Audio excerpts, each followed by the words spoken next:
Hello guys. അപ്പം നാളെ തിരുവോണമാണ്. അതുകൊണ്ട് തന്നെ നമ്മൾ തലേദിവസം തന്നെ പൂവൊക്കെ കട്ട് ചെയ്ത് വെക്കാം കേട്ടോ. കാരണം രാവിലെ നല്ല തിരക്കാവുമല്ലോ. അടുക്കളയിൽ നിന്ന് ഒരുപാട് പണി ഉണ്ടാവും. എത്ര ആളുണ്ടായാലും അടുക്കളയിൽ ആളെ തികയത്തില്ല, അത്രയും പണി ഉണ്ടാവും.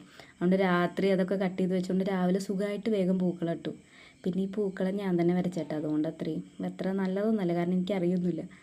അങ്ങനെ ചെറിയൊരു പൂക്കളം ഇട്ടു. അങ്ങനെ അതൊക്കെ കഴിഞ്ഞപ്പോൾ തന്നെ നമ്മുടെ സദ്യയൊക്കെ റെഡിയായിരുന്നു. അങ്ങനെ സദ്യ കഴിക്കാൻ വേണ്ടി ഓടിപ്പോയി. കാരണം നല്ല വിശപ്പുണ്ടായിരുന്നു. രാവിലെ പഴമാണ് കഴിച്ചത്. ഓണം വിഷുവൊക്കെ വന്ന അവിടെ വീട്ടിൽ പഴമാണ് ഉണ്ടാക്കുക രാവിലത്തെ പലഹാരത്തിന്. അപ്പം അങ്ങനെ നമ്മളെ വീട്ടിൽ 18 കൂട്ടം വിഭവങ്ങളൊക്കെ ഉണ്ടായിരുന്നു കേട്ടോ. അതെല്ലാവരും കൂടി വെക്കുന്നതും കഴിക്കുന്നതും ഒക്കെ രസമാണ്, എല്ലാവരും കൂടി ഒരുമിച്ച് ഓണത്തിന്. അതെപ്പോഴും എന്താ പറയുക, അത് ഇത്രയും കാലമായിട്ട് അതിന് മാത്രം ഒരു മാറ്റമൊന്നും വന്നിട്ടില്ല.